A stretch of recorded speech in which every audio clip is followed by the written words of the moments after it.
late as usual, but I'm here now. So just a reminder, we are now playing Seimei. It's time. This is the Kuon phase, final phase. I'm not sure how long it's going to last. It's possible that we are going to... It's possible that we can finish today. I doubt it. But we'll see.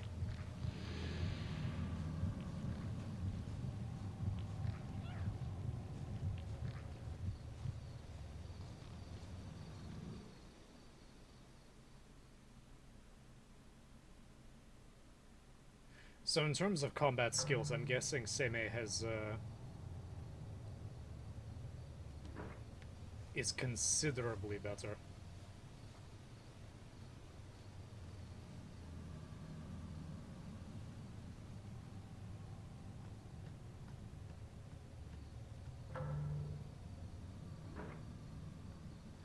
First off, let's deal with whatever this is.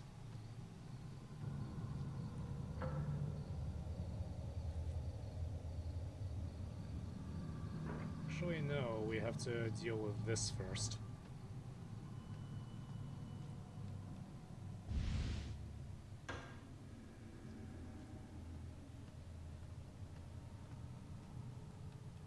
Device is inoperable. Oh my goodness, we don't have to do this again. I'm actually kind of happy.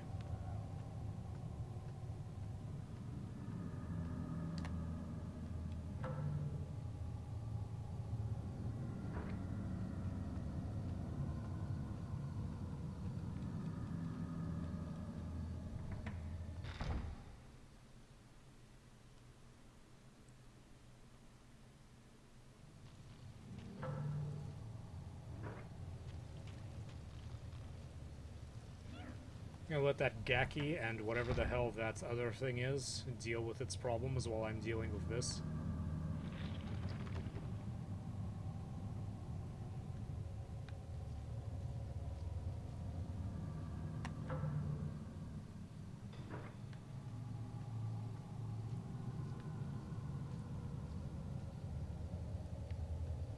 Just keep bothering this mangled corpse.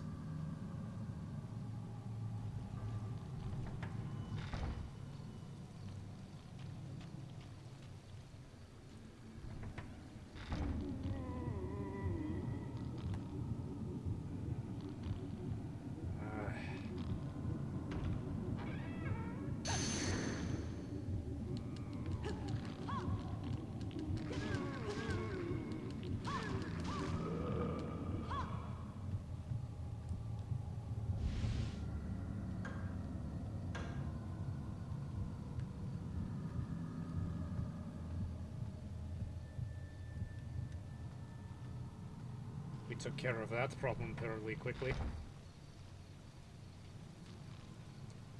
now we have to deal with this other, Now we have to deal with this other Gaki and,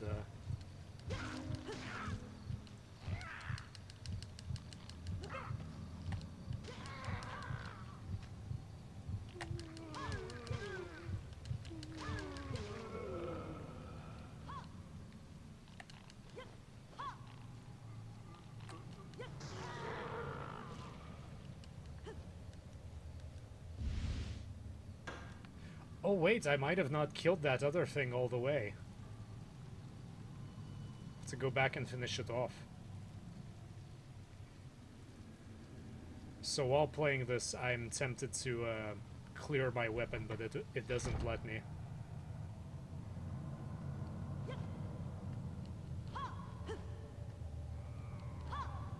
Yeah, I think this thing is dead.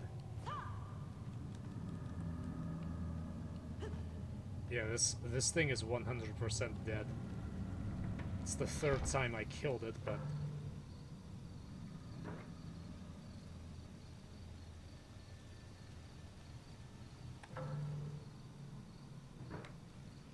think this is where the game switches to a more combat focus, mainly because it doesn't really have any more surprises for you. At least in my opinion.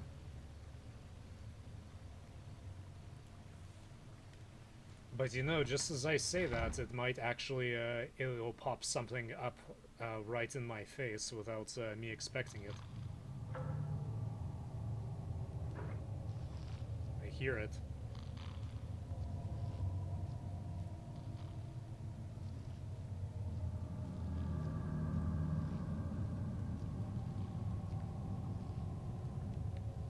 This bloody mess.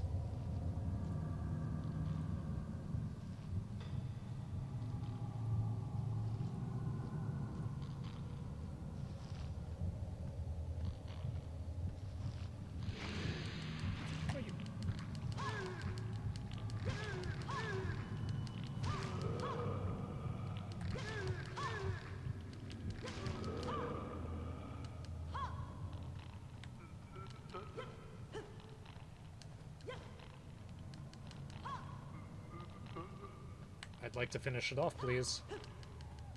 Okay, there we are.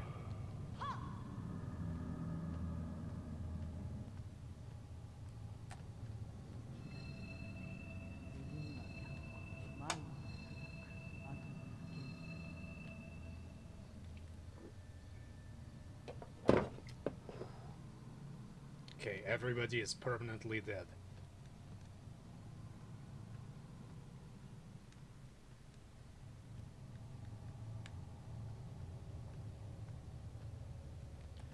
There's more blood than ever before.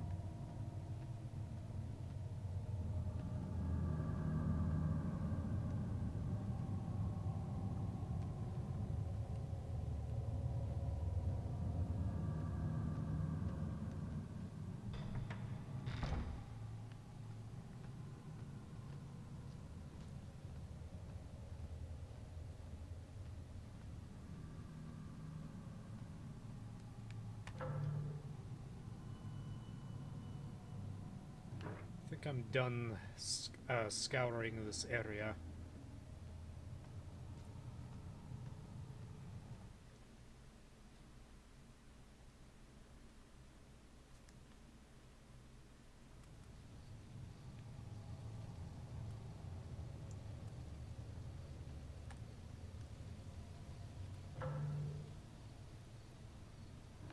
Okay, we're not proceeding to Ayako's room.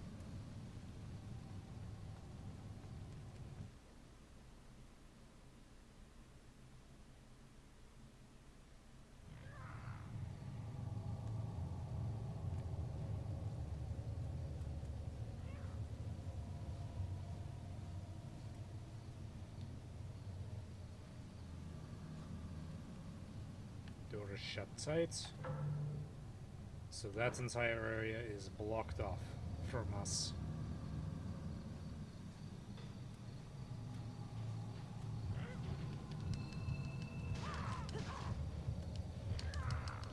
You can get right off.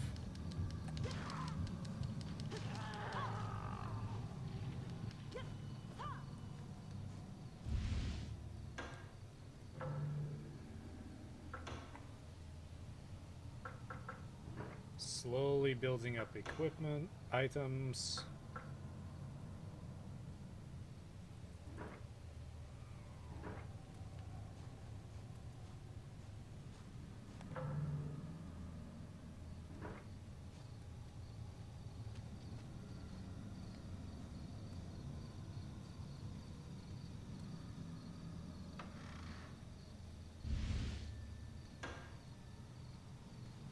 That is a good find.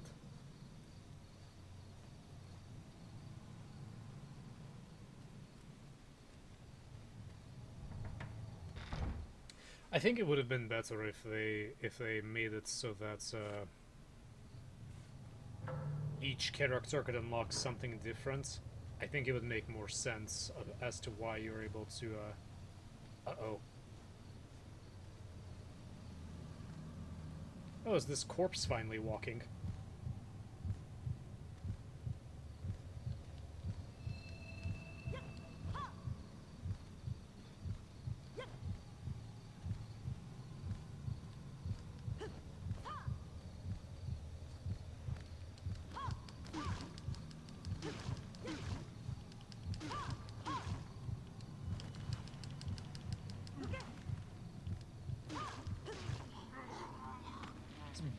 This spear has good reach on it.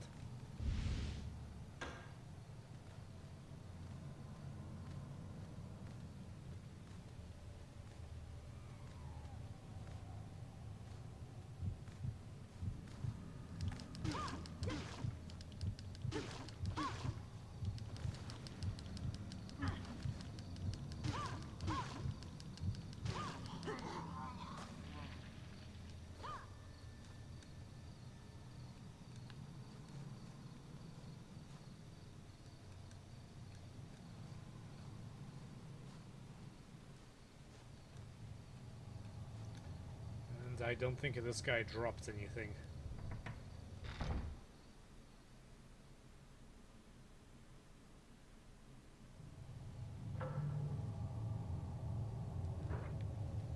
I'm expecting more of those mermaid freaks.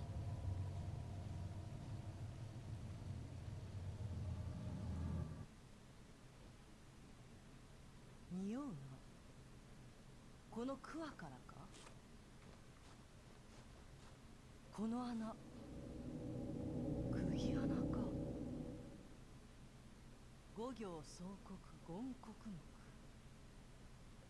の正気を金の木で沈めたと見える。抜け落ちた釘。さーて、いずこにあるものやら。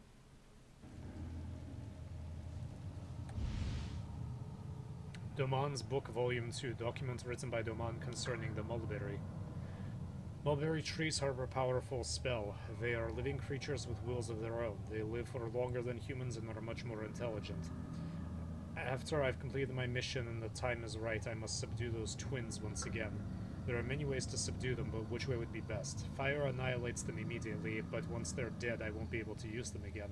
I suppose I'll suppress them, but keep them alive. I'll use a demon-suppressing spike. But given their magical powers, one spike might be enough. I must remember that the twins are a trivial concern. They're only tools for sorcery. In this realm, only that woman has the power to resist me.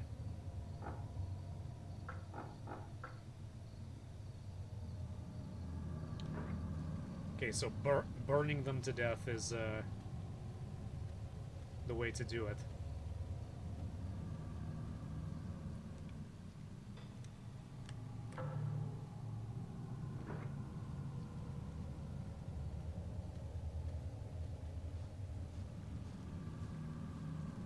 Alright, let's save.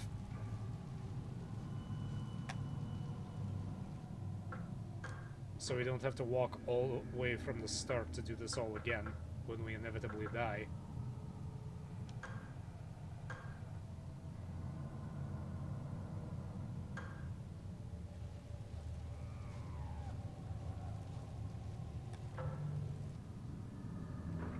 Let's check out the first off, let's see if we can access by boat.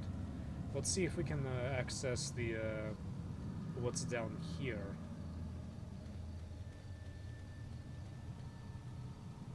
Shut tight.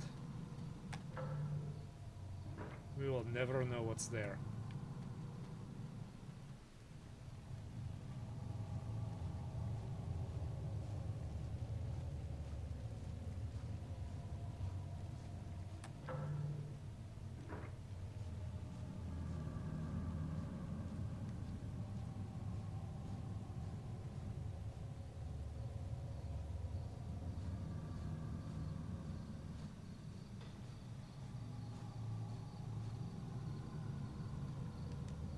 Jizo's head has fallen off.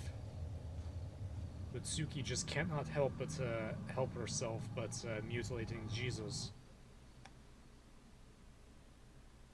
Or Hizo's, I'm not sure how to pronounce that.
Still shut tight.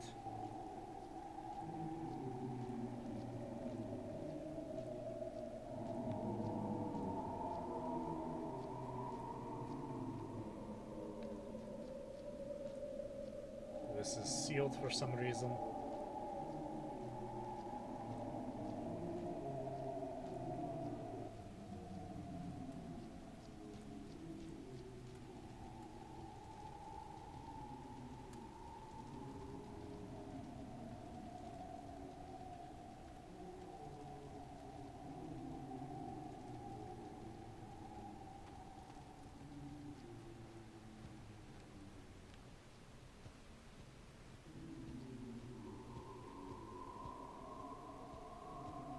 I think Sakuya murdered most of the things that we were looking for.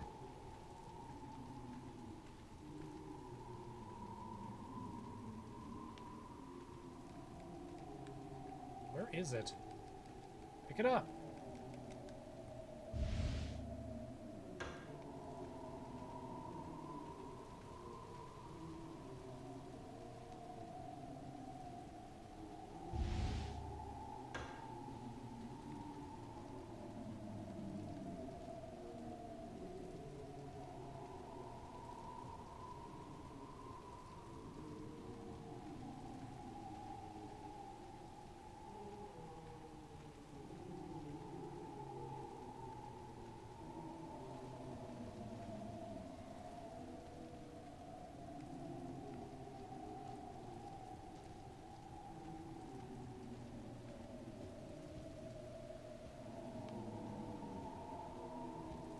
Yeah, I think we only get 2 metal spikes this time.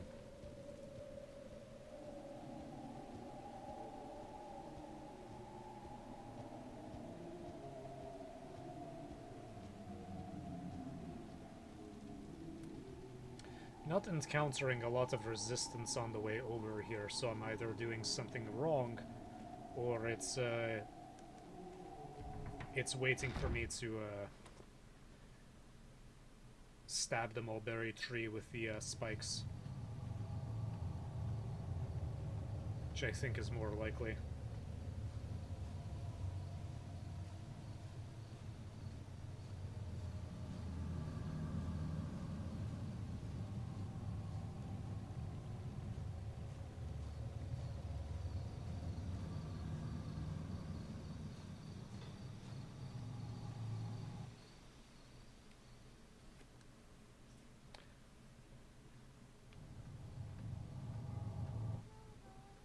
Oops.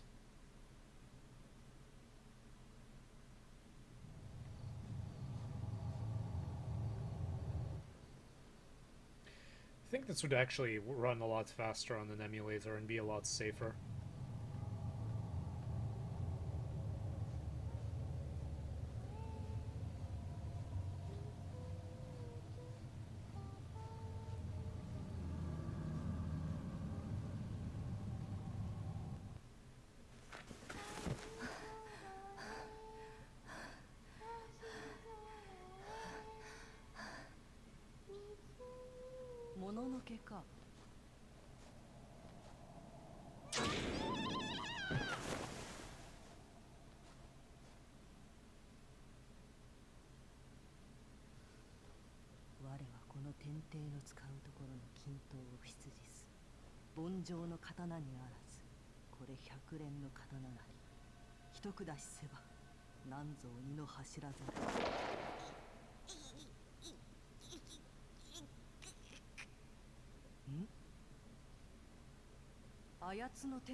Alright, cool, but where am I?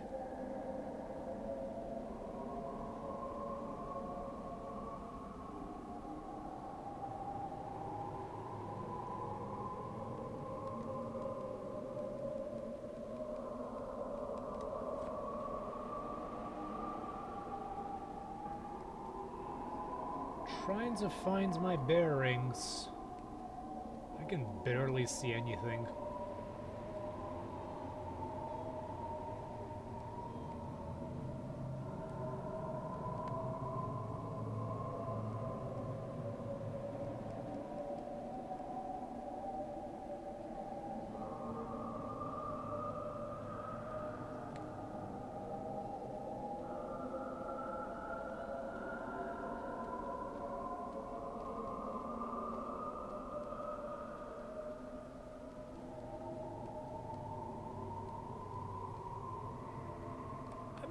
Sure where to go.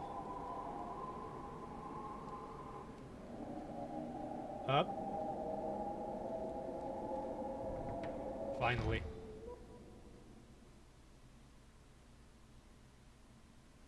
Great, now I have to fight all these freaks.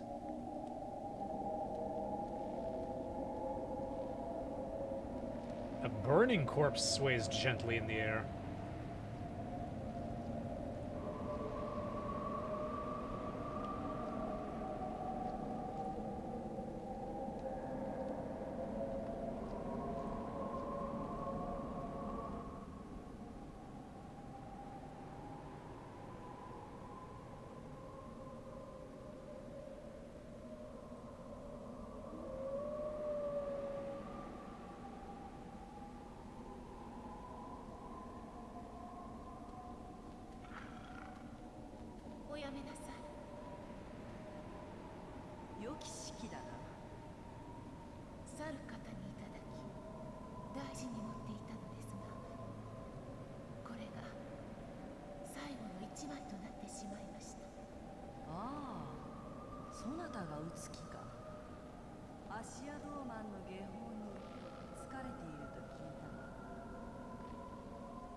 Good dog.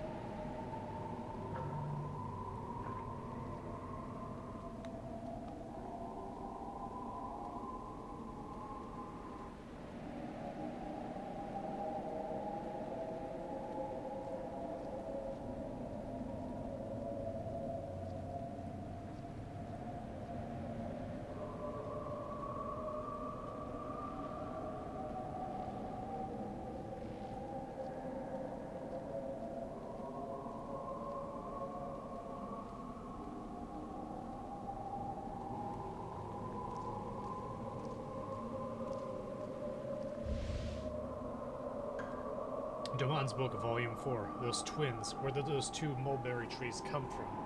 Rumor has it that the ancestors of the Hata clan found them somewhere and brought them here. I've never seen mulberry trees like them. Or perhaps their seeds floated from China, Korea, or some other foreign land.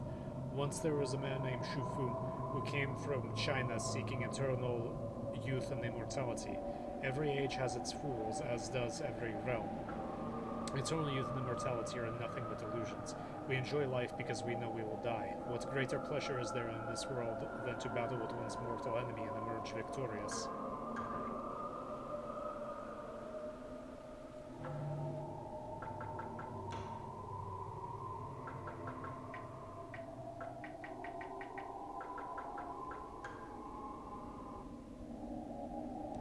Not that we can understand anything. Strange creature is riding in a chest. Nothing. Still sealed.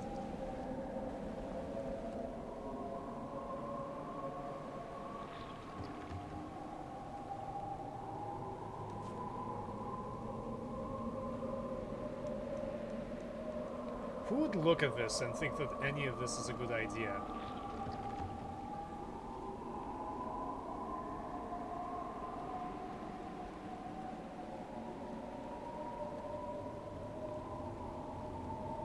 Before I go any further, I wish it dropped a map or something.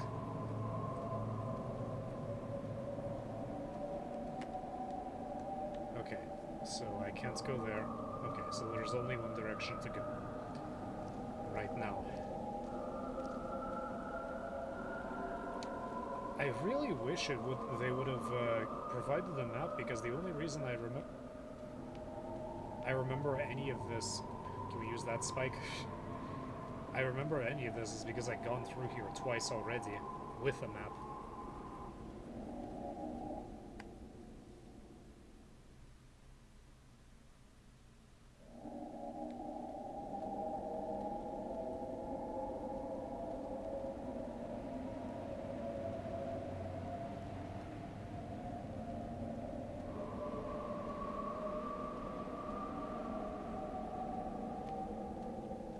That's open now.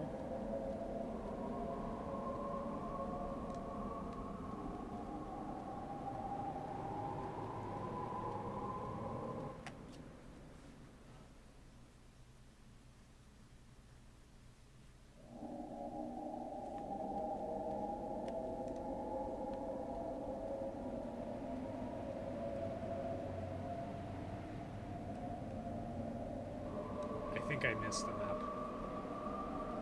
Maybe.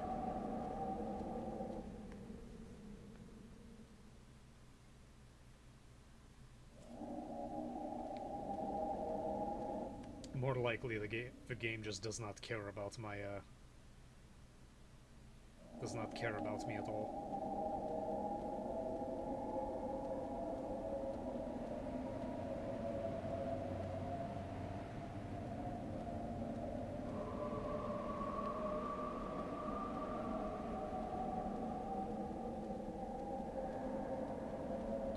This first.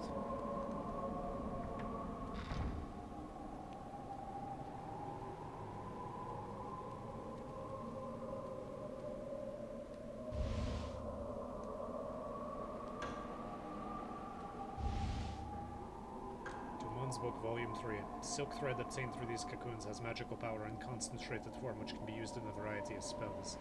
It can be used as a seal made from magic silk thread. Can't be breached by anyone, even someone with supernatural strength.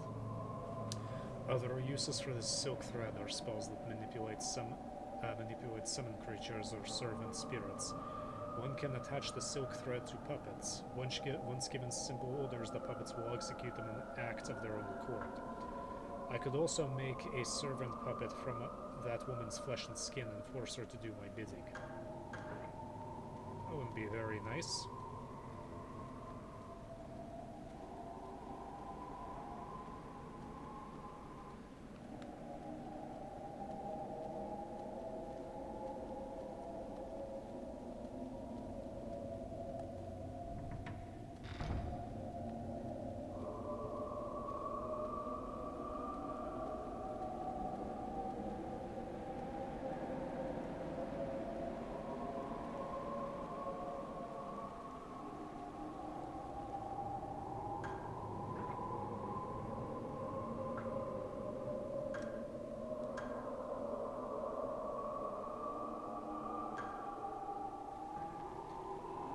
Bye, boat.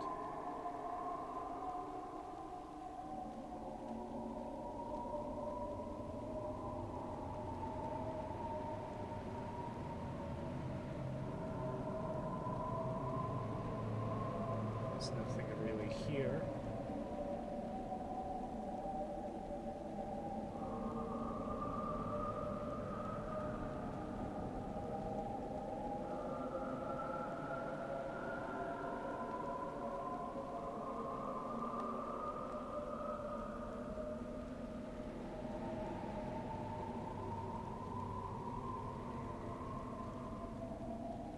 Well, I guess it just wants me to go back.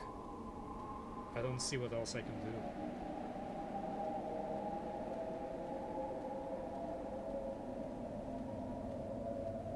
I haven't been stuck or screwed over by this game so far, so I think I'm okay.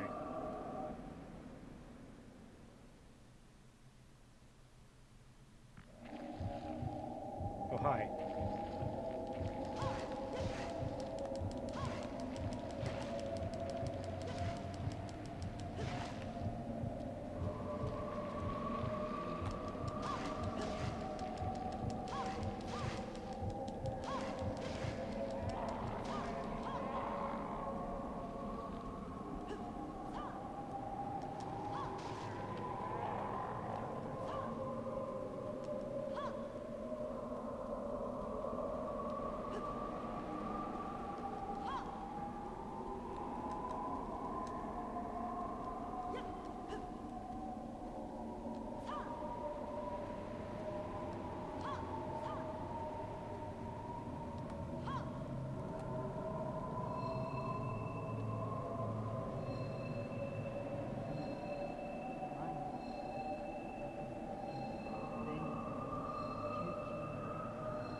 Doesn't matter, I'm pretty sure they're dead.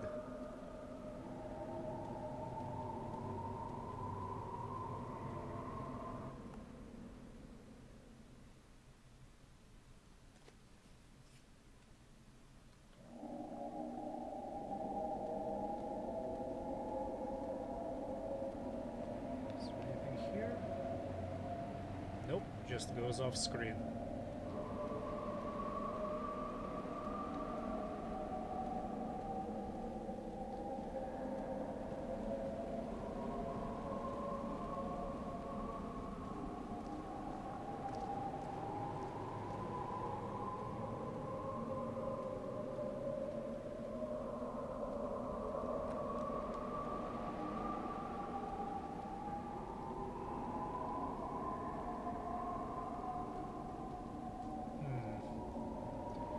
Suki is gone.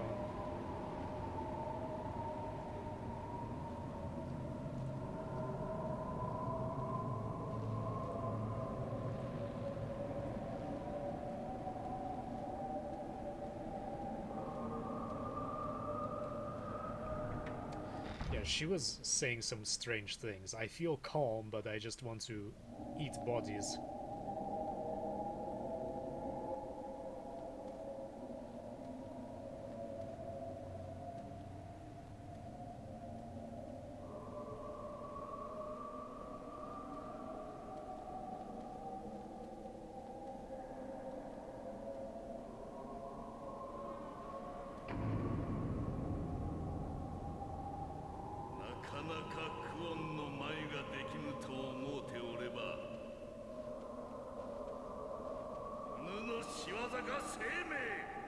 しばらく姿を見ぬうちに闇に見入られたかどうは。生命うぬの血肉からならば良き眉が取れるであろうな。ここで果てよう。そしてクオンの煮えとなるがいい。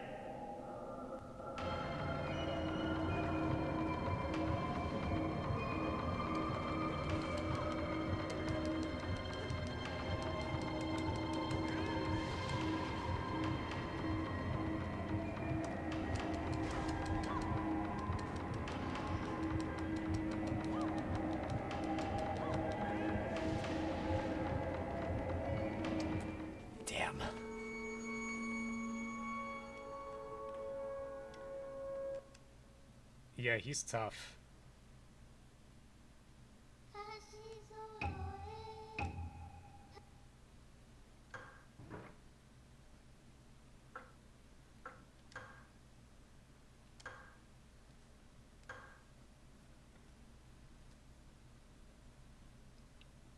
I wasn't that far off, it's just like a minute or two.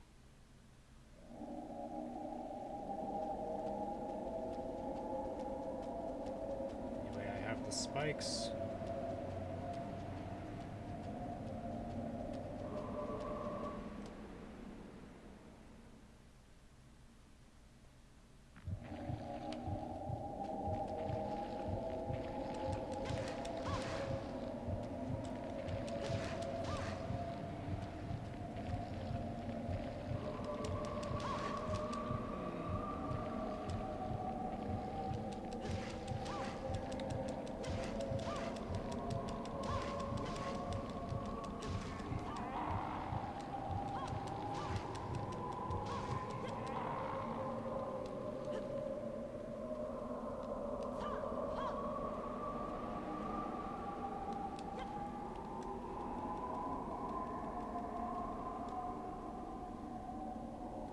They are both very dead.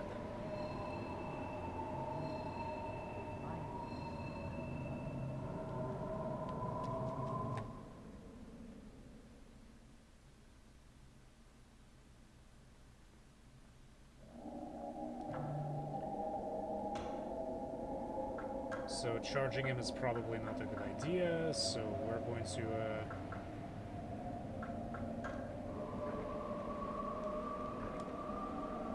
use that.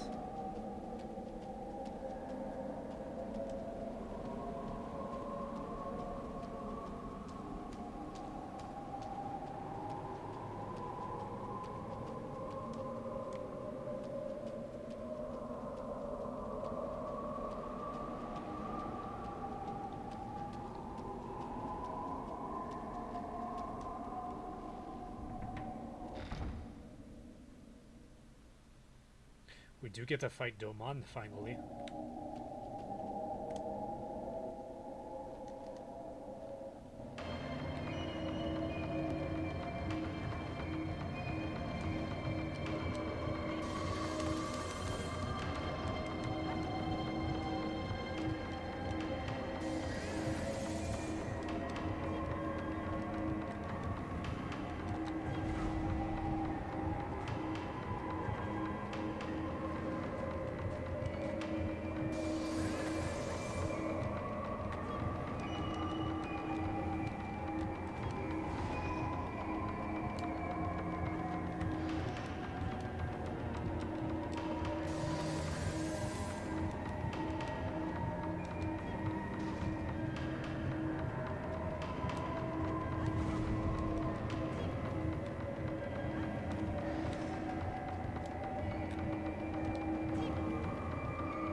Rapidly running out of equipment.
Oh, I finally found the health bar.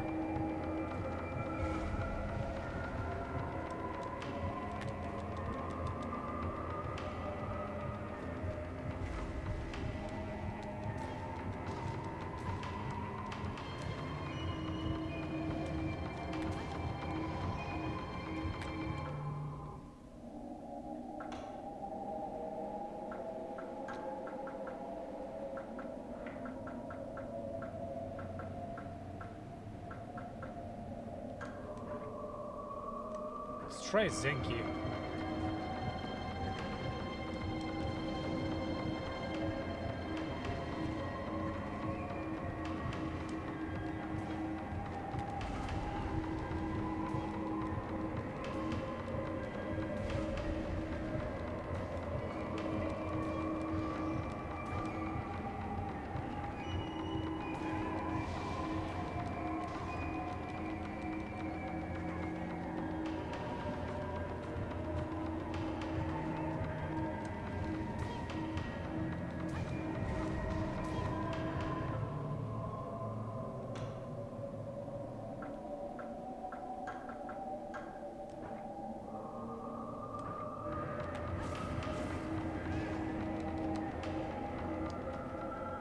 Finally. クオンの抑えなしておればうぬに手が届いた。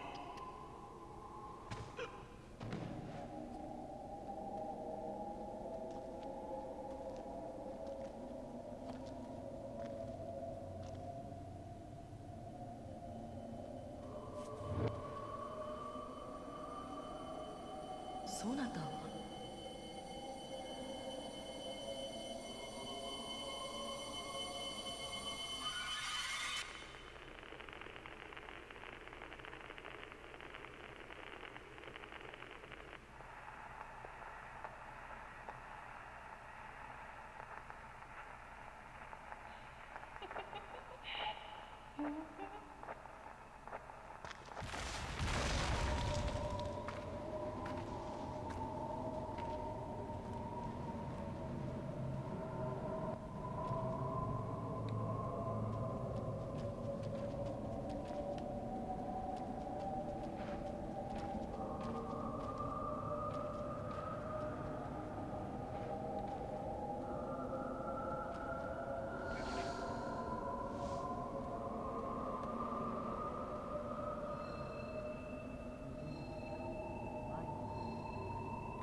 Let's proceed out of here.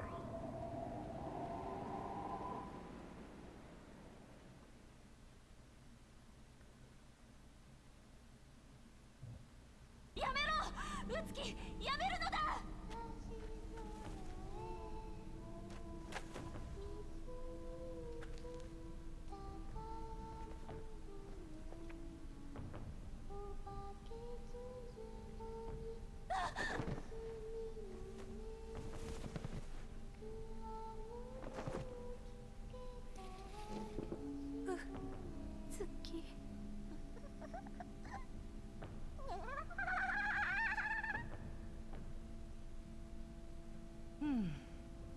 遅かったか。これで上がり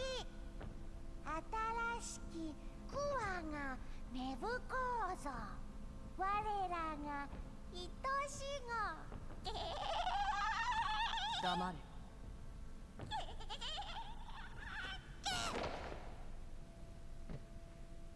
さて気は進まぬが、まあ仕方あるまい。お待ちください。この娘は屋敷から出たこともなく父親に裏切られ、このまま死ぬのはあまりに哀れです。つづらから何が生まれるかはわからぬのだぞ。それでも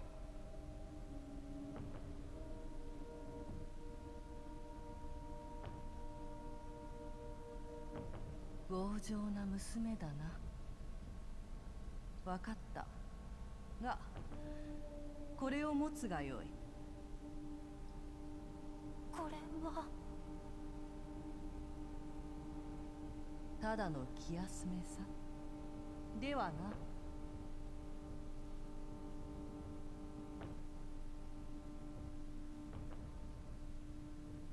Sakuya does not look good at all.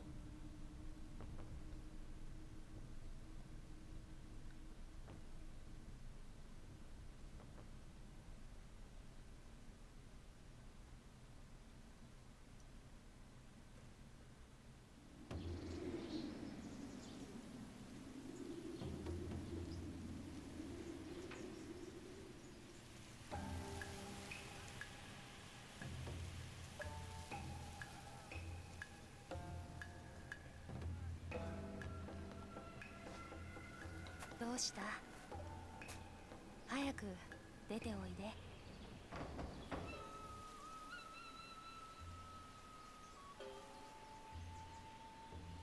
これがお外。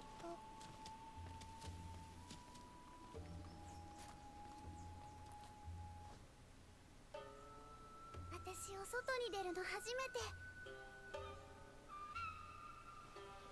お外ってすごく広いのね。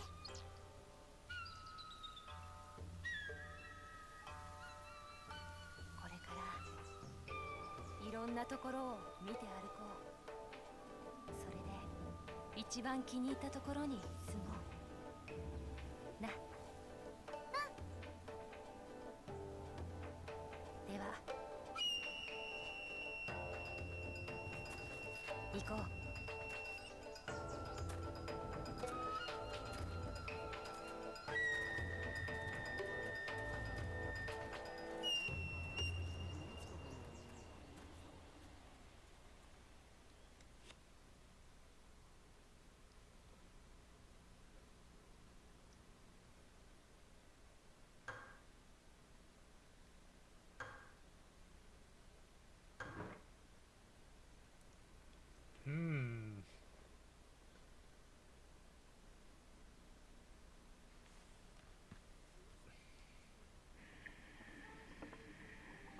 So that was enjoyable. The Kuon phase was extremely short. That's okay. Let me just check to make sure I didn't miss anything. Because I feel like I did.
So I believe that's it.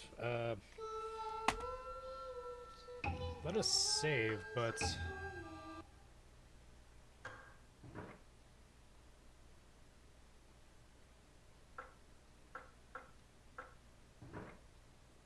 That was only half an hour.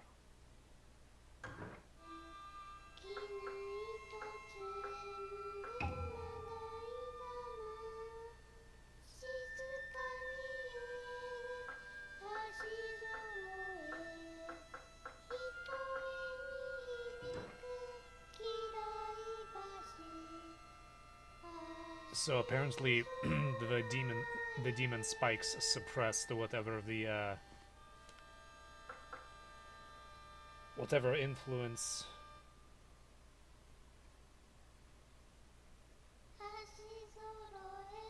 the twins had, so Tsuki was reborn as a child. 宝もお化けつづらに鼓のね桑の実をつけ So unfortunately, we were able to Abe no Seimei kind of took a big calculated risk as to what would happen, but I guess it worked out in the end. Let's play Segoroku.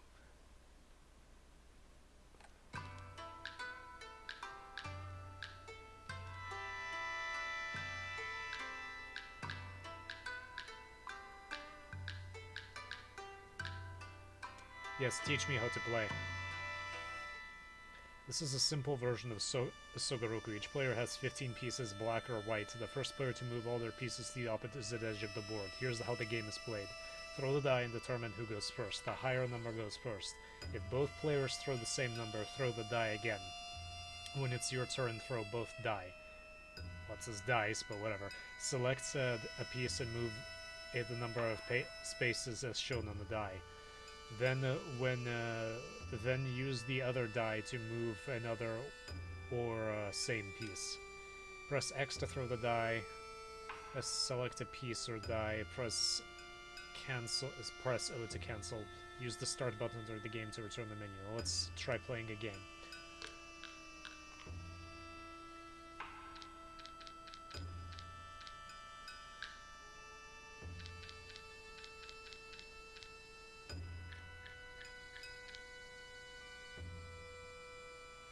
Moving the last row requires one die with the exact amount needed. Repeat turns until someone moves all their pieces to the goal row. First one to the goal wins.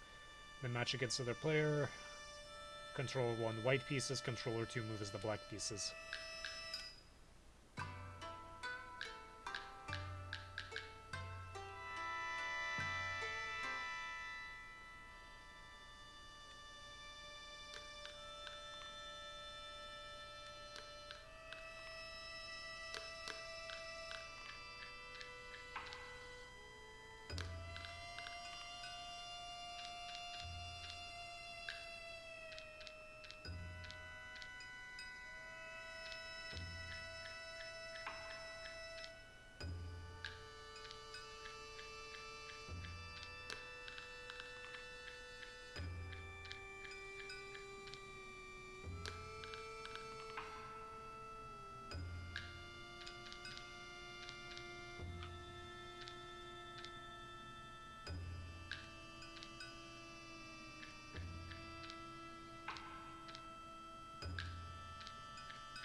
This is fun.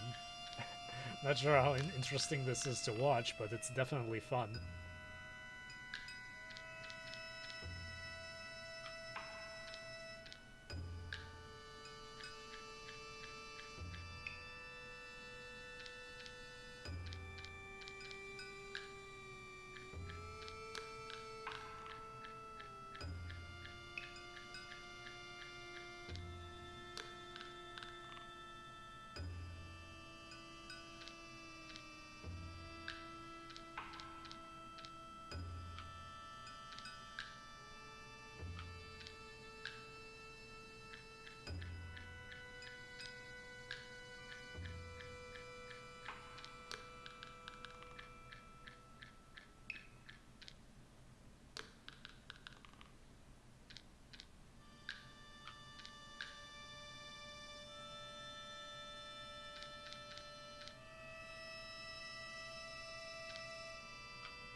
Oh, I think I get it.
This is really fun. I kind of want to make a board like this myself.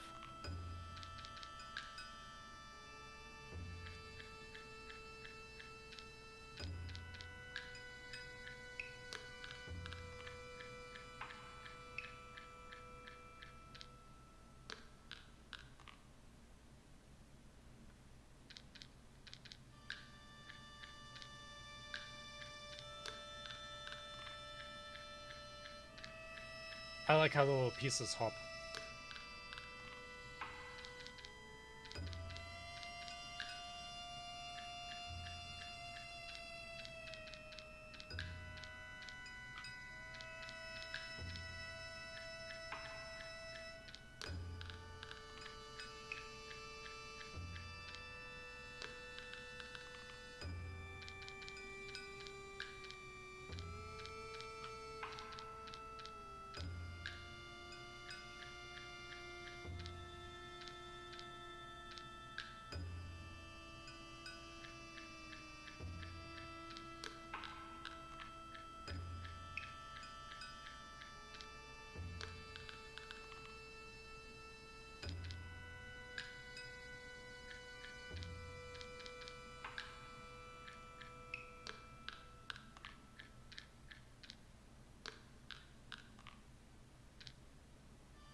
Oh, it's coming down to it.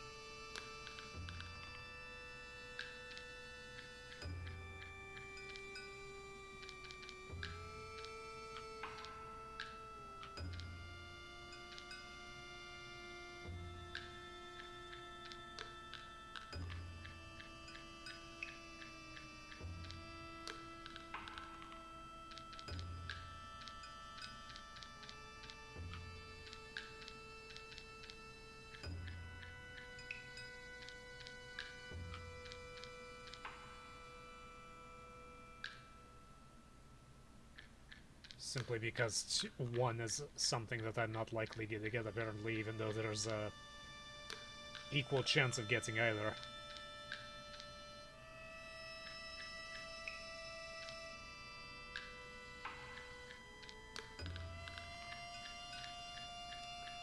I need some big ones soon.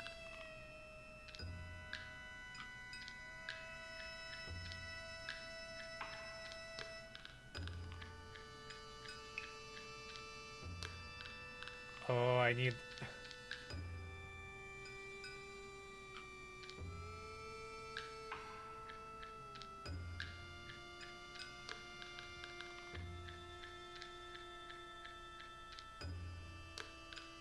Oh, now we play this.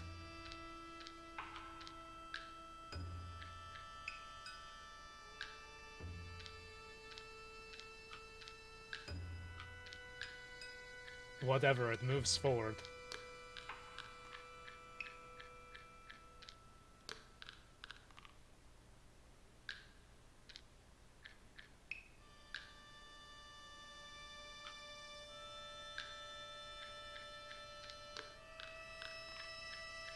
Ah.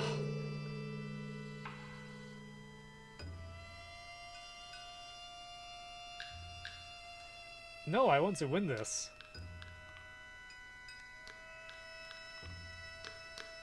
Yeah, I think the computer cheats.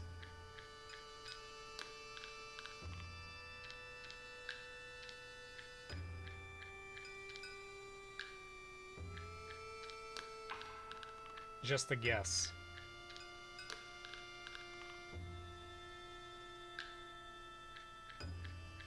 Just a guess, I don't think the computer is all the way on the up and up, and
okay, so now I'm even with the computer.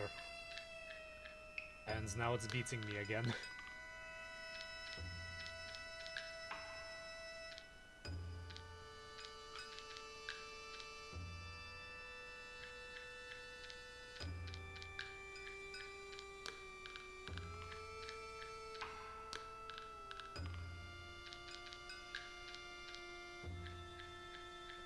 I'm gonna wait for that one.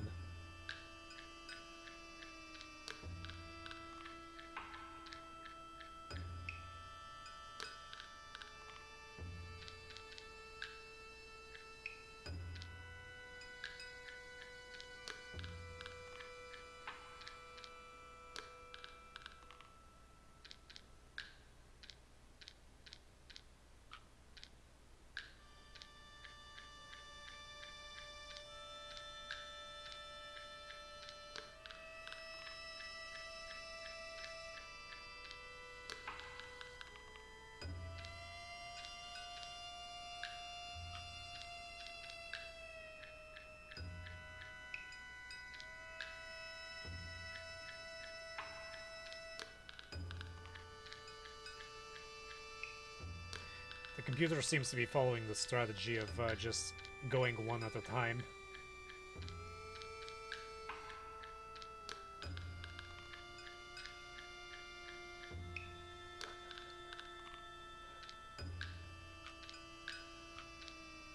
So they're both 4. I'm just gonna get new ones.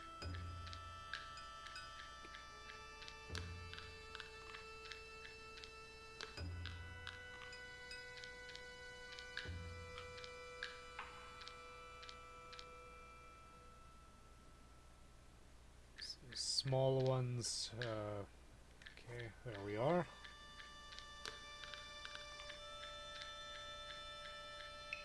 I think it's more advantageous to have as few per row as possible, because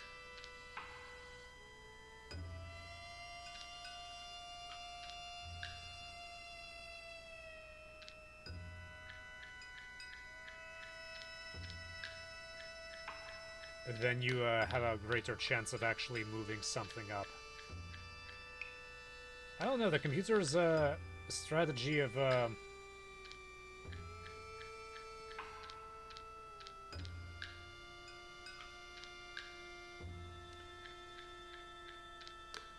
moving them up one by one seems to be working. Of course, the computer's also getting extremely lucky with its throws.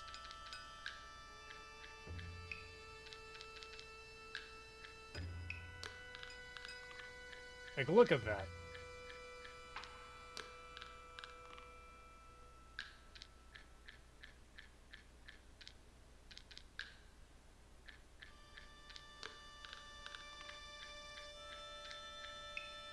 That's perfect.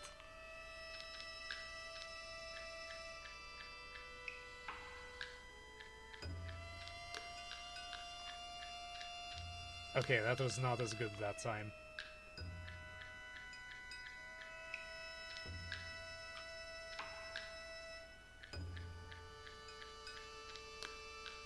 And I've kind of screwed myself over now because now I'm gonna get big ones, aren't I?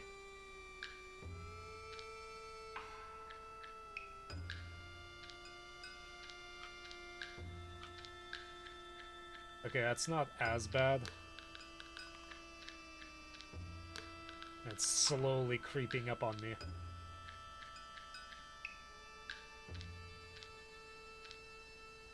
Oh, I probably shouldn't have done that. It's okay.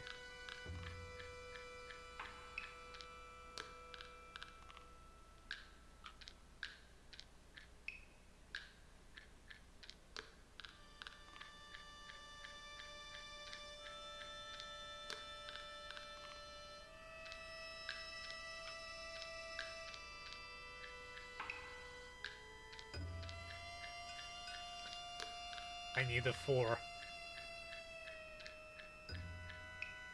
Give me a 4, please. No.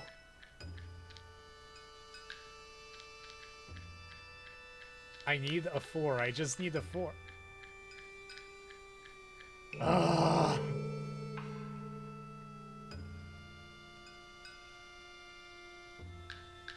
Play. I like how it says play one more time. And as usual, the computer goes first. It's basically 50-50 at that point.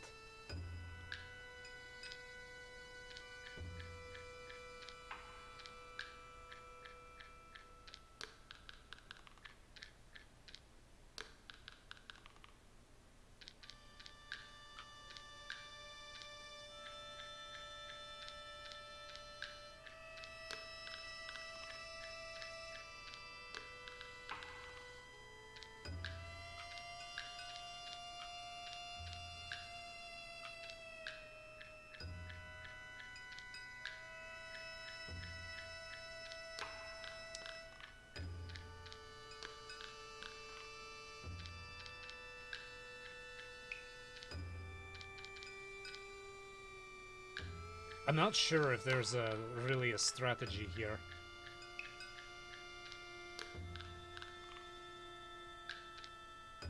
The computer seems to think that it's going at it one by one, so I'm gonna try that.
Neither one.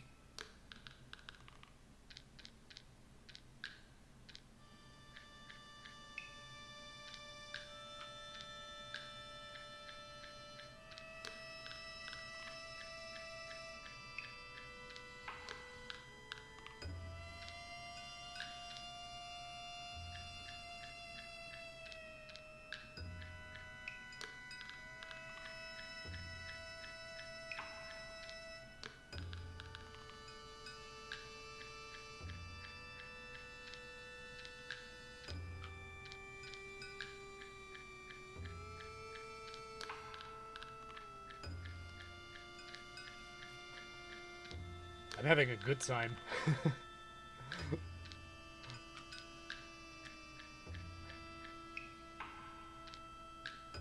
This is a lot more fun than it deserves to be. Actually, no, this is fun. Let's all simple. I guess the game decided that we needed something a little more relaxing after dealing with that horror.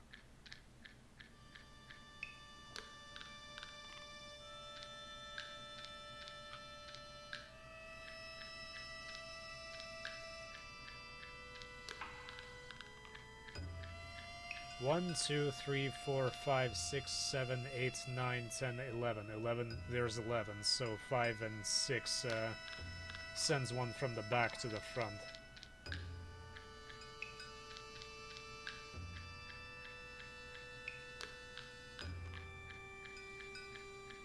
And the computer decided it was losing too much, so it's starting to cheat again.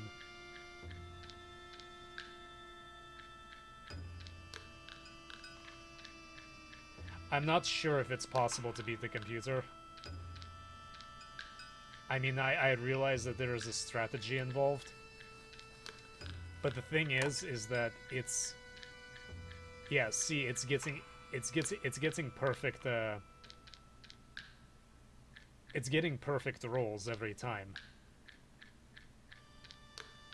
When it starts to lose. Look at that. It couldn't have been better.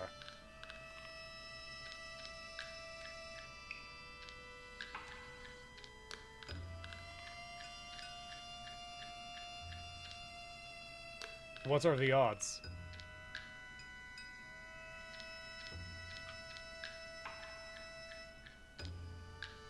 It doesn't really matter which one I get. See, perfect.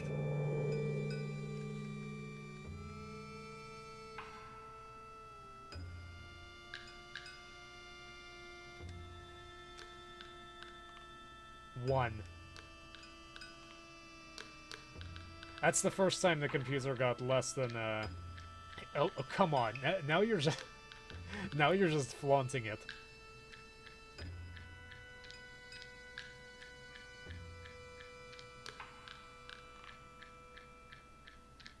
That is impossible.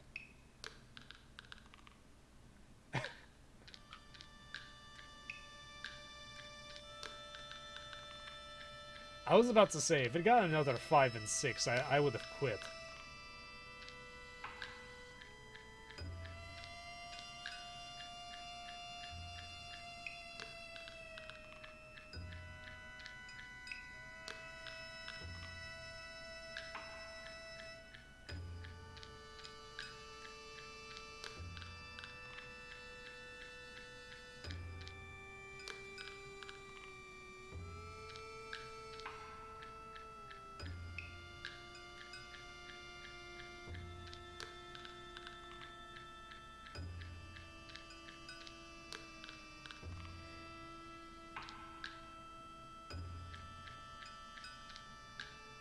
You better start giving me straight 6s or something.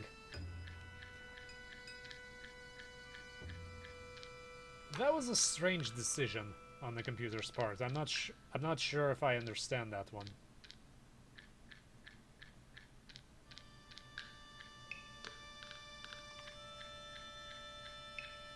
Oh, that's because it knows which ones it's getting next, because otherwise otherwise it would never win.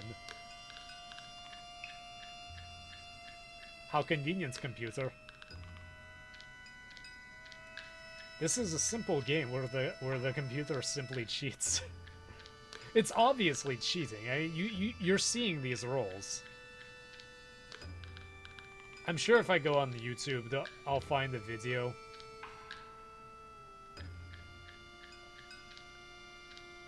Of some guy just completely decimating the computer. That's the first time it got crappy rolls, but who knows what is gonna come next.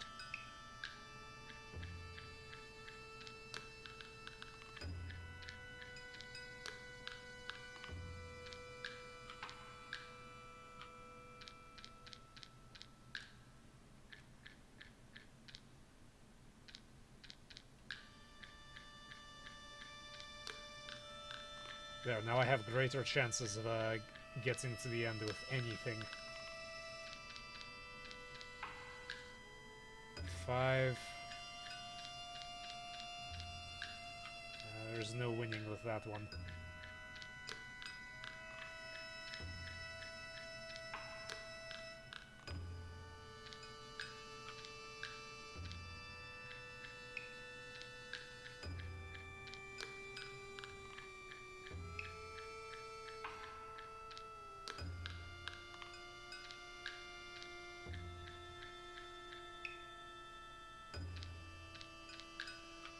Yeah, that would be a waste.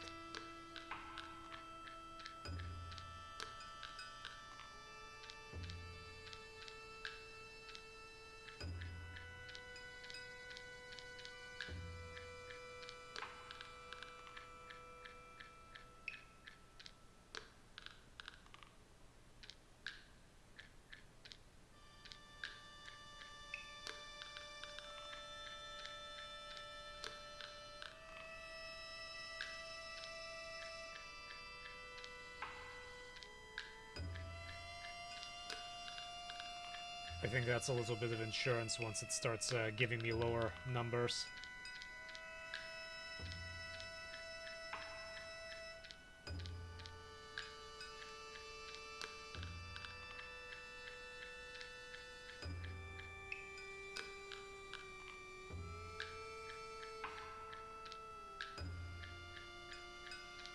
Well, puts me a little bit ahead.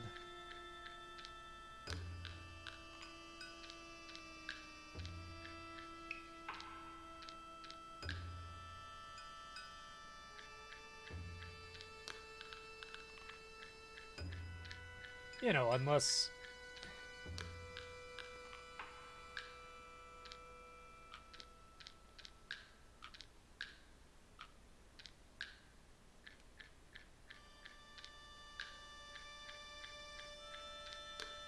Great. See, the problem here now is that I need a bunch of 1s.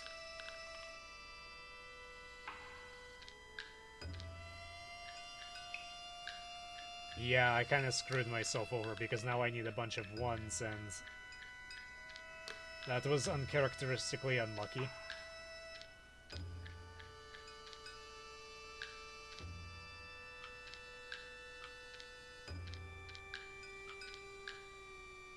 I think I have a better chance of getting unless, of course, it completely decimates me at the end.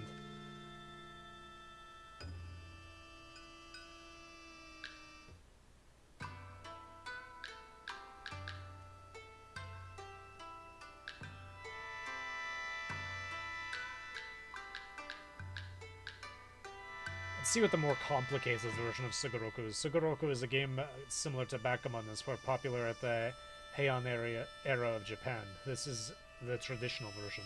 One player uses white pieces, the other black pieces. Whoever moves all their pieces to the goal wins first. The initial layout of the pieces on the Segoroku board is shown here. You'll be using the white pieces.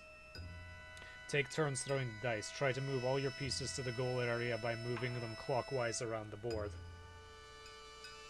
You can't move a space with 2 or more of your rival's pieces. Moving to a space with one rival piece knocks it to a start area. Pieces in the start area re-enter the game at the starting point. Start area pieces must be moved before any other pieces. You can't move any of your pieces. yeah, if you can't move any of your pieces, you lose your turn. If moving would cause you to overshoot the last throw, you can't move it. With good offense and defense, you'll reach the goal before your rival. During the game, press start to return to the menu.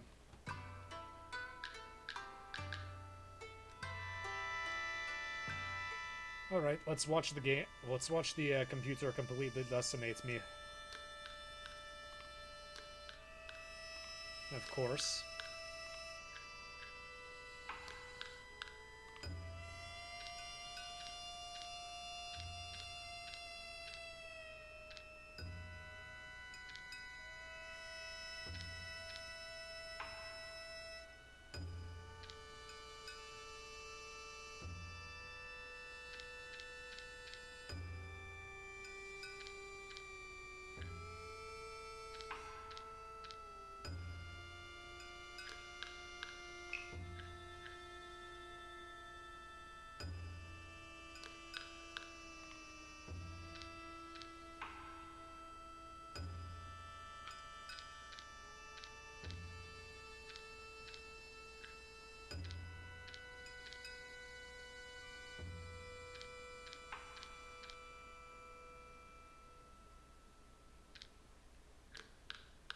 Okay, that area is locked down.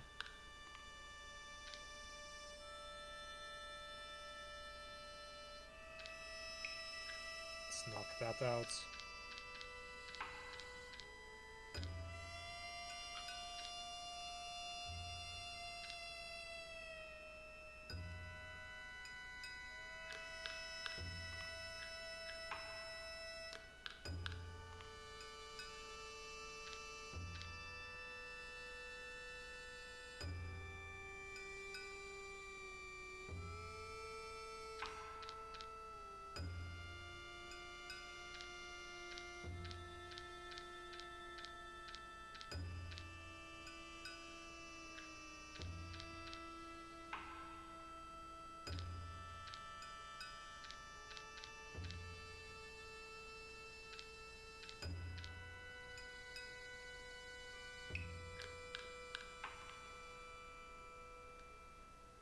You can't move.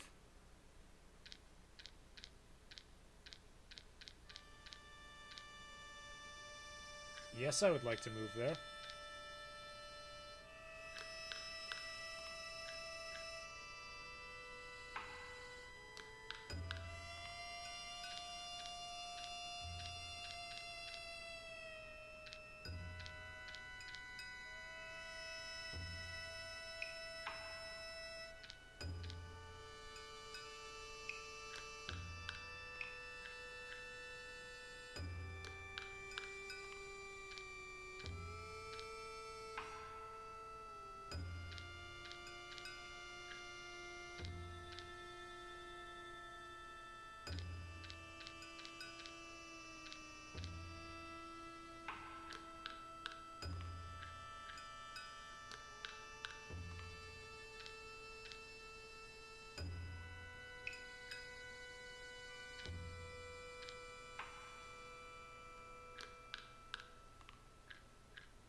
Just to mess with it.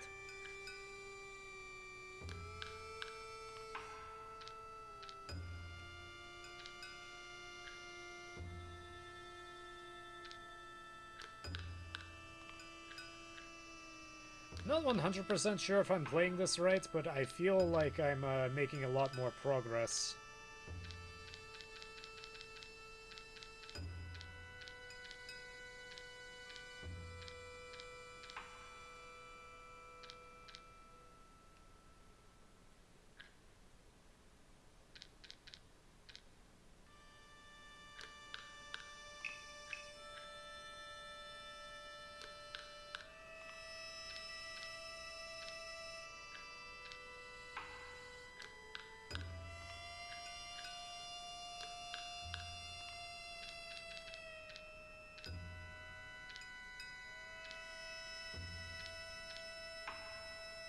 Make that one safe. Send your crap to the back.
Yes.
I can do that too.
I'll make that one safe.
That way I can't move it back.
Let's see.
I think it's just a race at this point.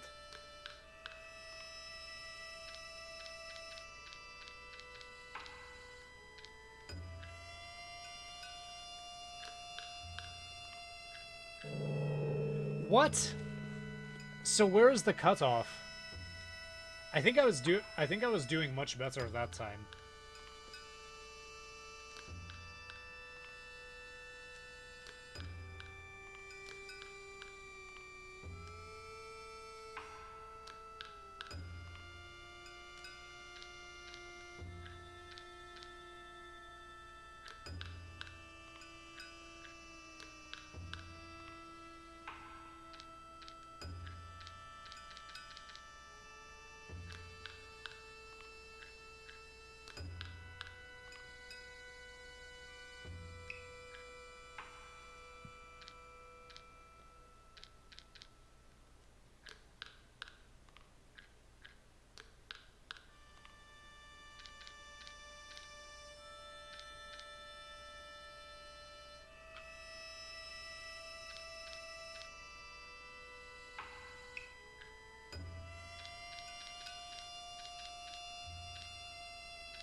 I'll knock those two back.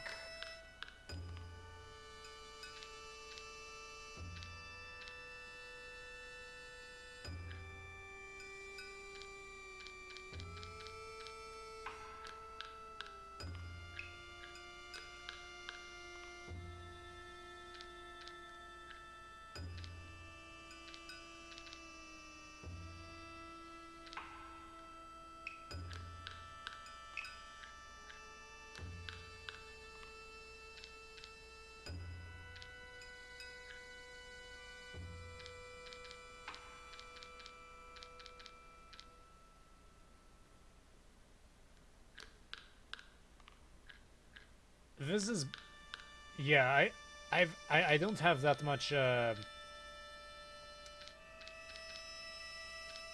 experience with backgammon.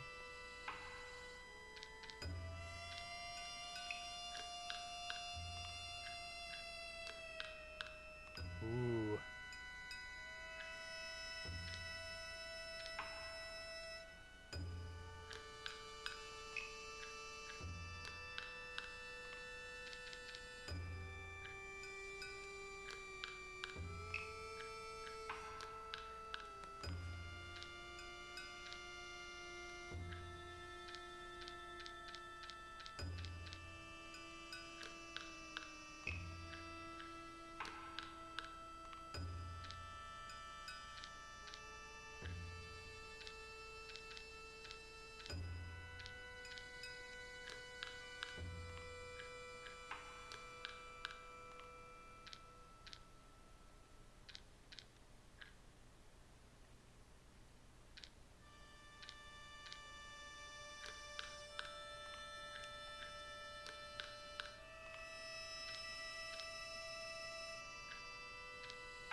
Let's see if I can knock a few pieces back.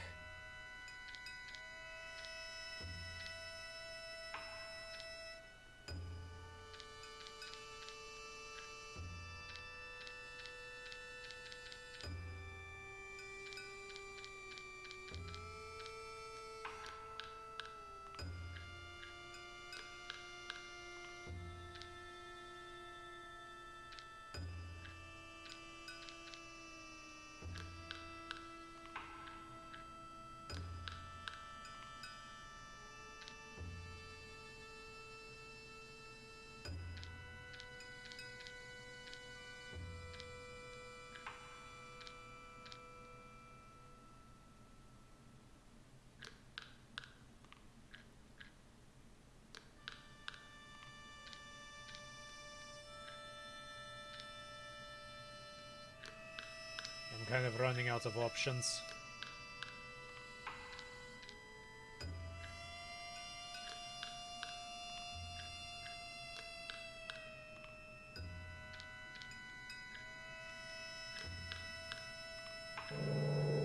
Yeah, I didn't do as well this time, but I am more adept at playing this than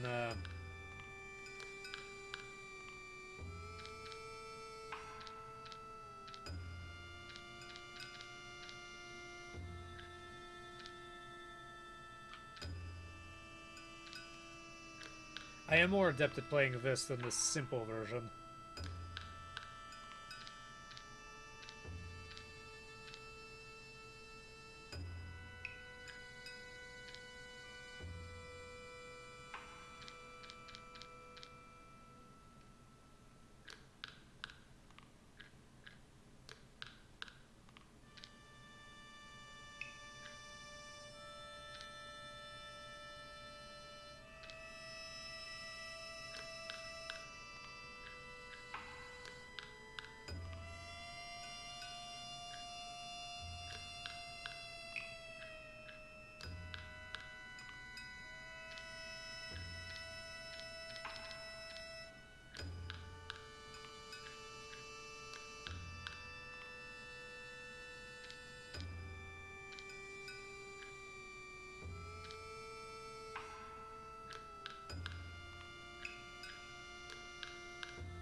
Yeah, I think I screwed up already, unfortunately.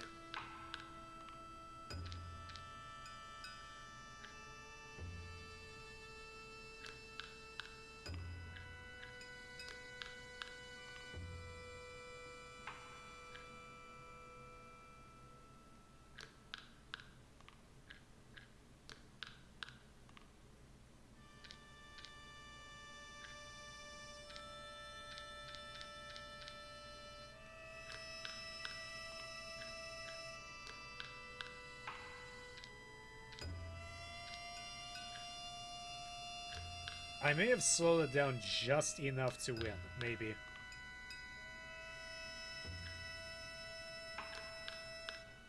And yeah, I shouldn't have done that.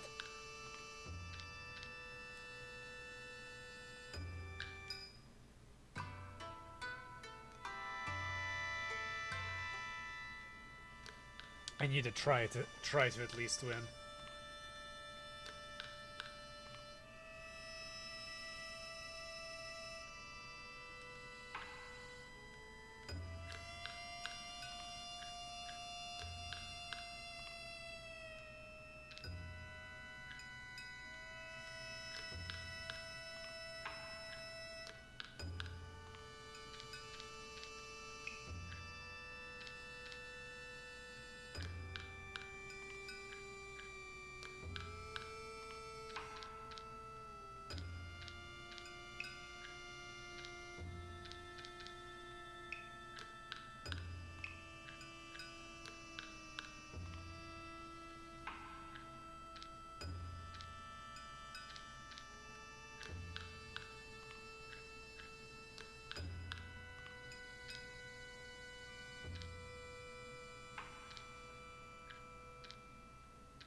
Keep going.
If I get some decent ones. You know, not like those.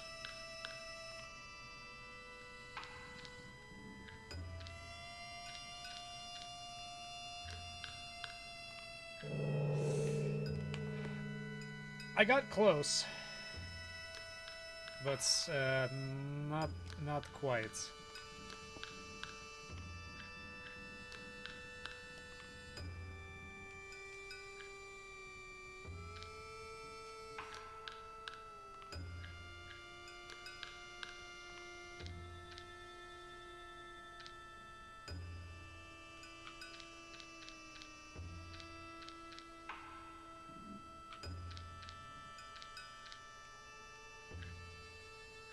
Yeah, there's no point in moving anything else.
Oh, that was a good one.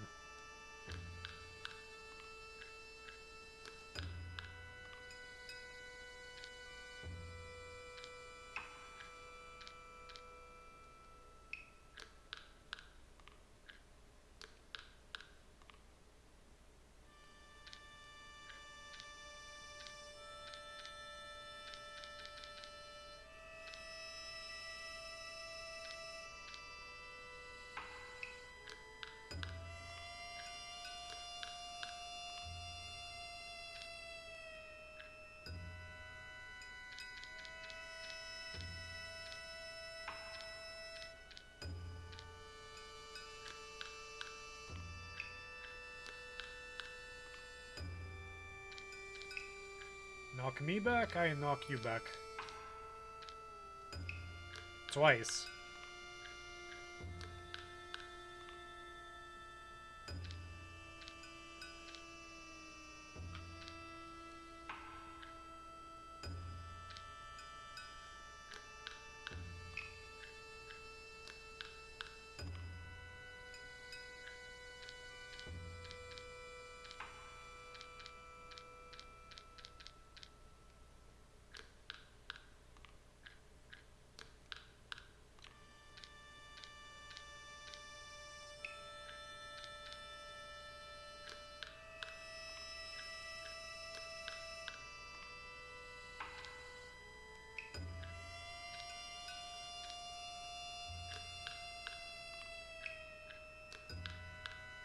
I was unfortunately waiting for that to happen.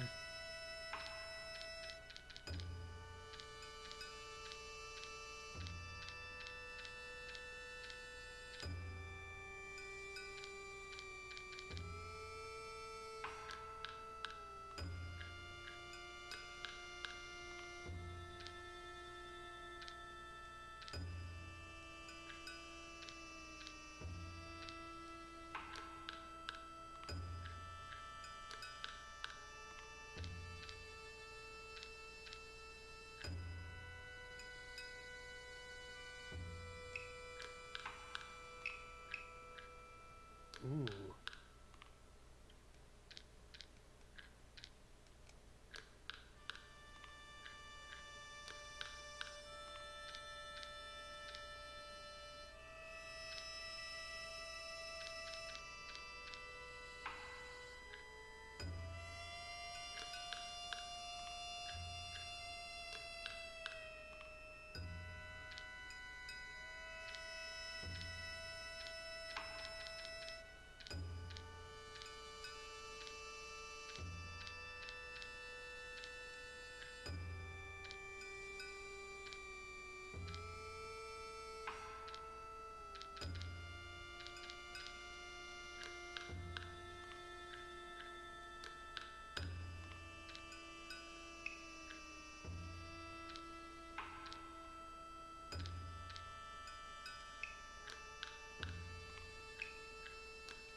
And just keep knocking them back.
Oh shoot, I didn't notice that one.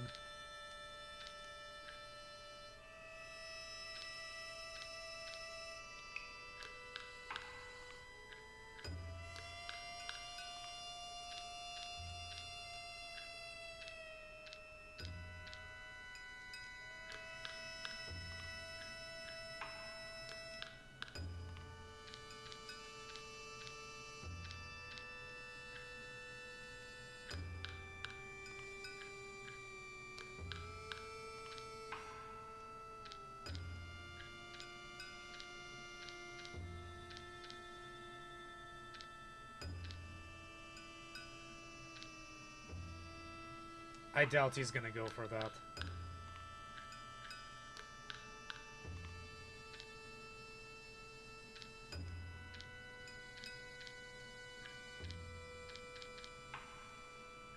It's gonna be a long jump if he tries that.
Okay, just play it smart, I might win.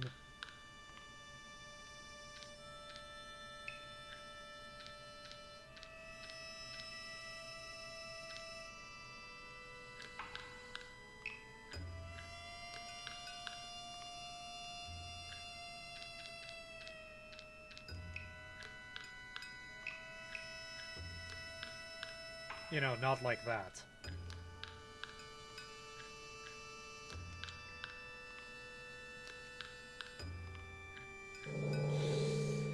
Yeah, that last move is what screwed me over. But I'm getting better. Oh, come on. Yeah, I might play this some other time, and I'll just look up some strategies, but that's Segoroku. And the computer clearly cheats no matter which side you choose.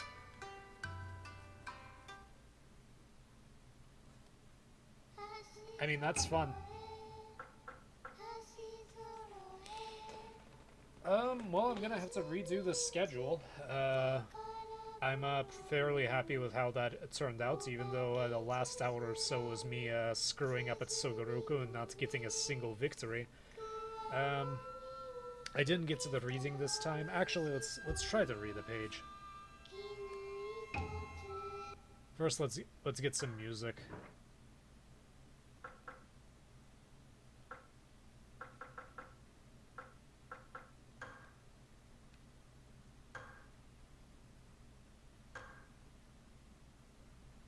Let's get some spooky music in the background first, before reading.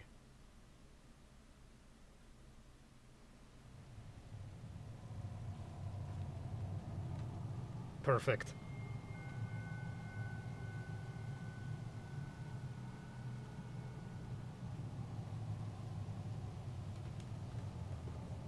This is exactly what I want. Ah! Although honestly, we can just stop taxing this damaged disc and actually just.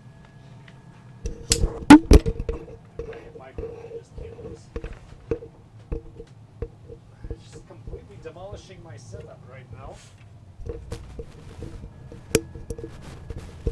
Yeah, I'm very lucky this thing has a lock. Because this microphone would have probably ripped out the connector, and that would have been less than fun.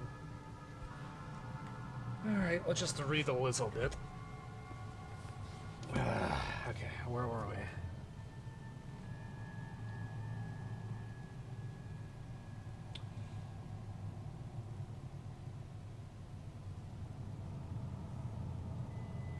we? Okay, I think it was just after the first sentence. Except for the library, the eastern wing from the Tower of Flints onwards was now but a procession of forgotten and desolate relics, an Ichabod of masonry filed silently along an avenue of dreary pines whose needles hid the sky. The library stood between a building with a grey dome and one with a facade that had once been plastered. Most of the plaster had fallen away, but scraps had remained scattered over the surface, sticking to the stones. Patches of faded color showed that a fresco had once covered the entire face of that building. Neither doors nor windows broke the stone surface. One of the larger pieces of plaster that had braved 100 storms and still clung to the stone, it was possible to make out the parts of a face, but nothing else was recognizable among the fragments.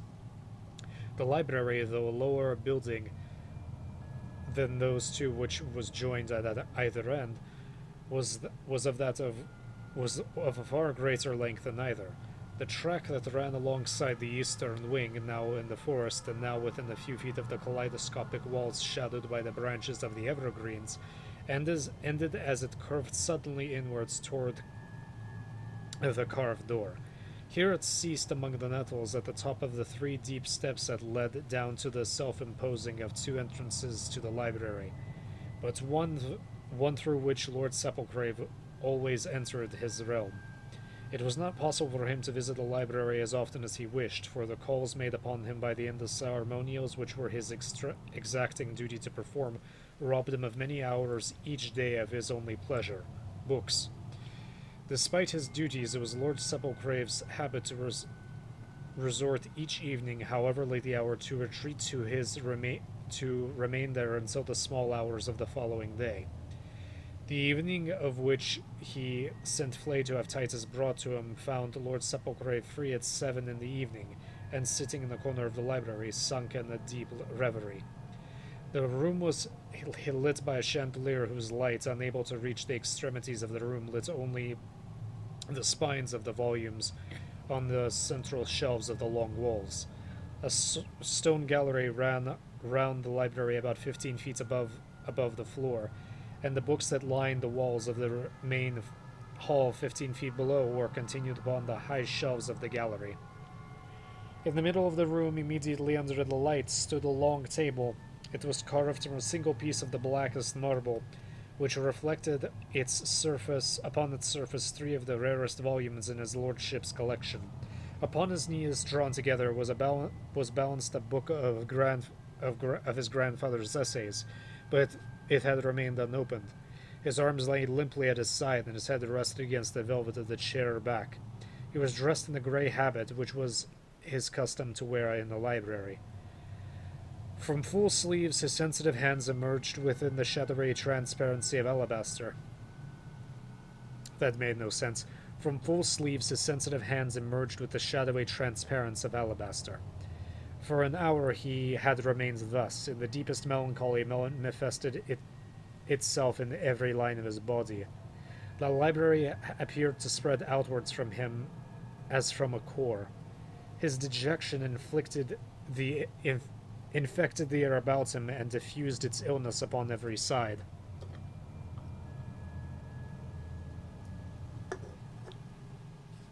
I'm not used to reading this much out loud.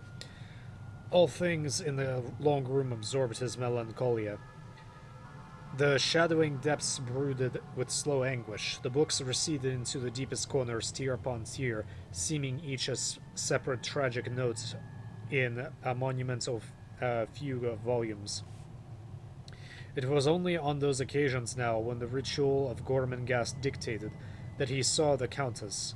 They had never found in each other's company a sympathy of mind or body, and their marriage, necessary as it was from the lineal standpoint, had never been happy.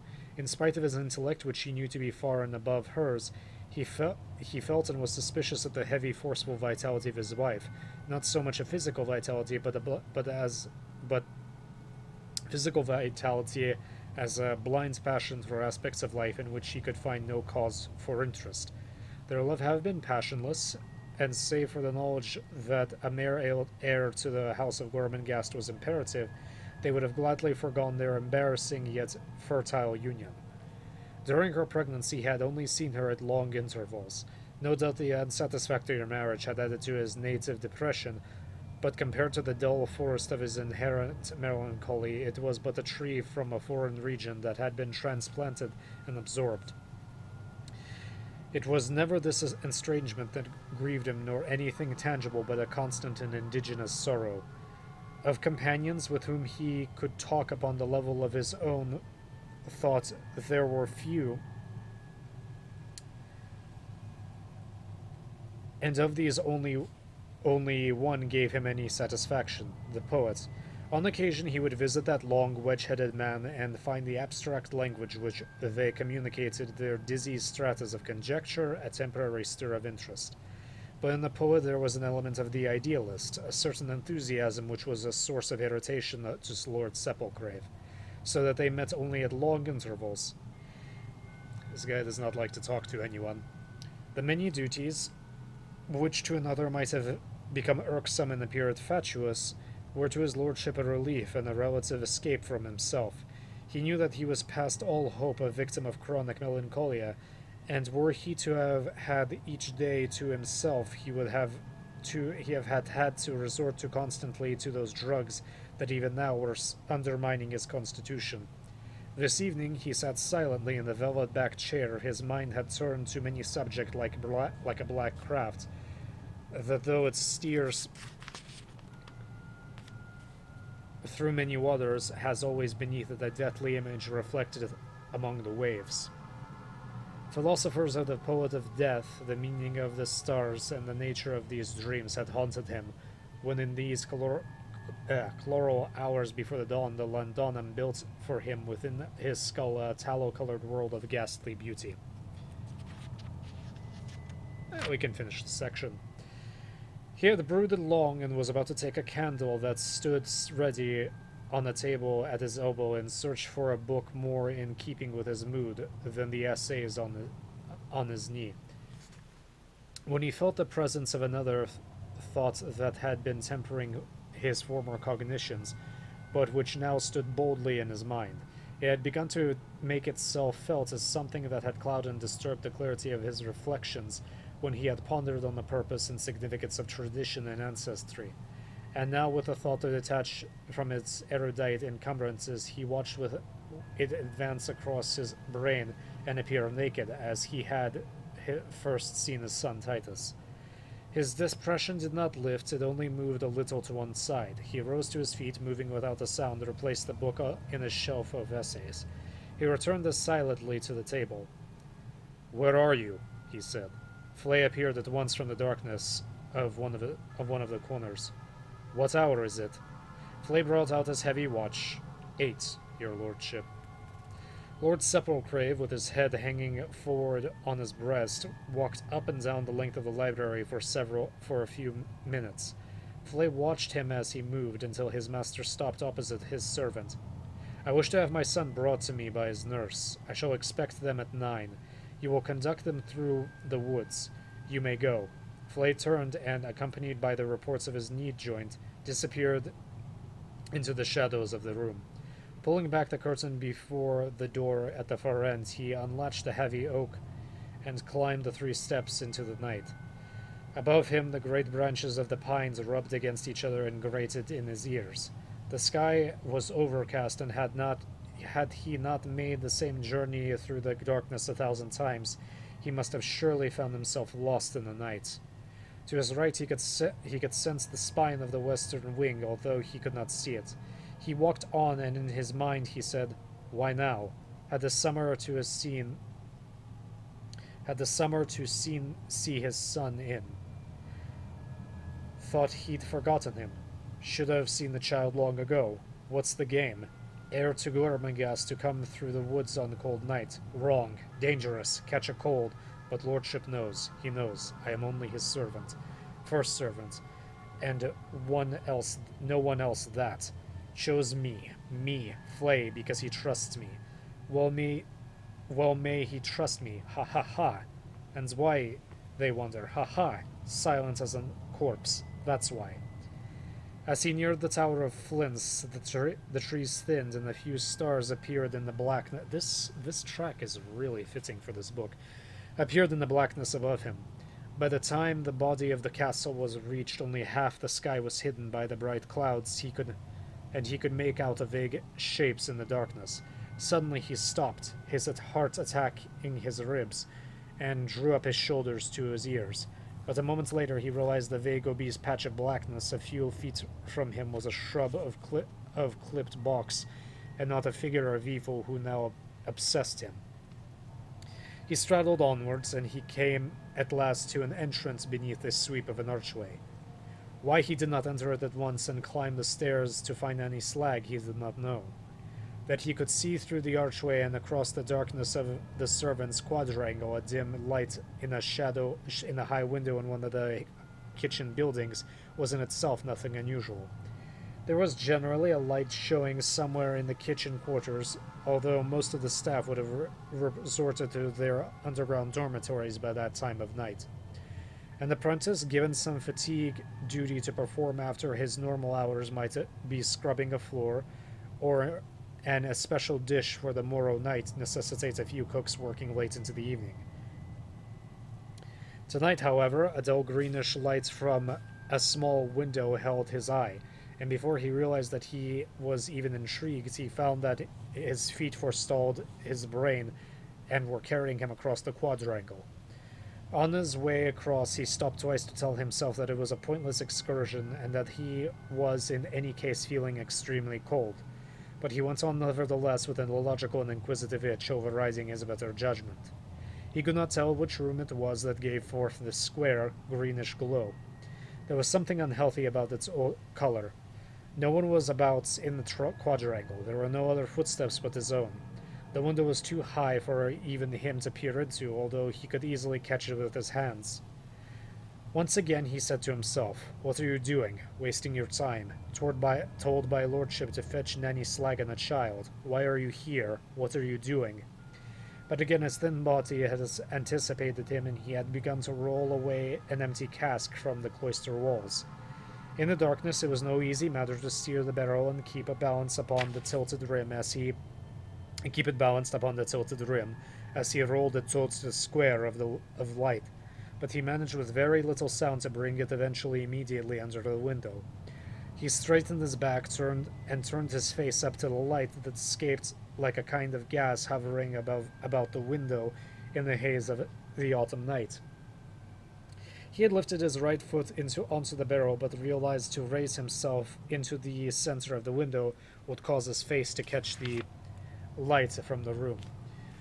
Why, he did not know, but curiosity which he had felt below the arch was now intense. After lowering his foot and pulling the barrel to the right of the small window, he scrambled upon it with a haste that startled him.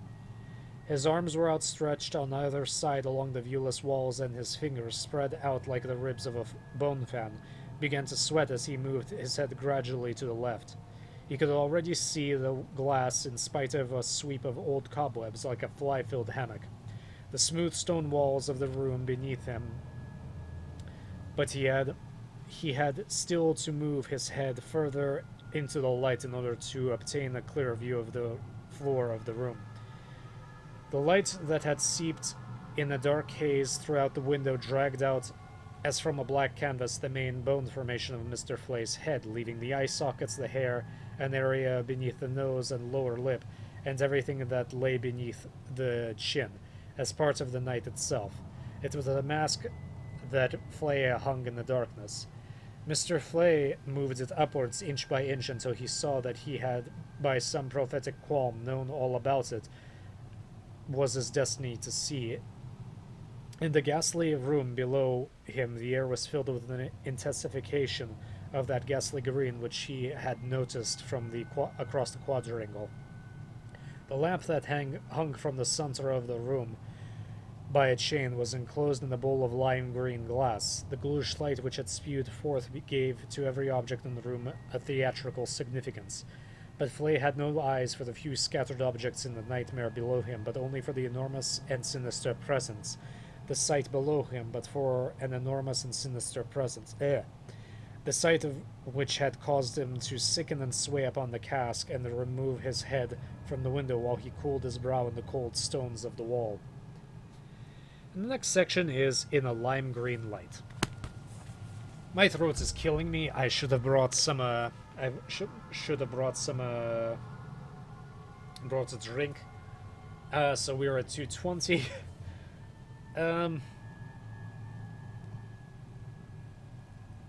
So next stream I'm gonna probably play something a little bit lighter. Not sure what.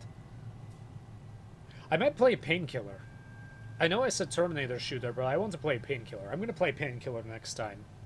Because I know Painkiller and I need a break before moving through this. Also, I need to play more Segoroku, although I may just play that for myself. Anyway, thanks for watching, and I will see you next time, and I will update the schedule. And I am working on getting the next, the real YouTube page up and running. Thank you.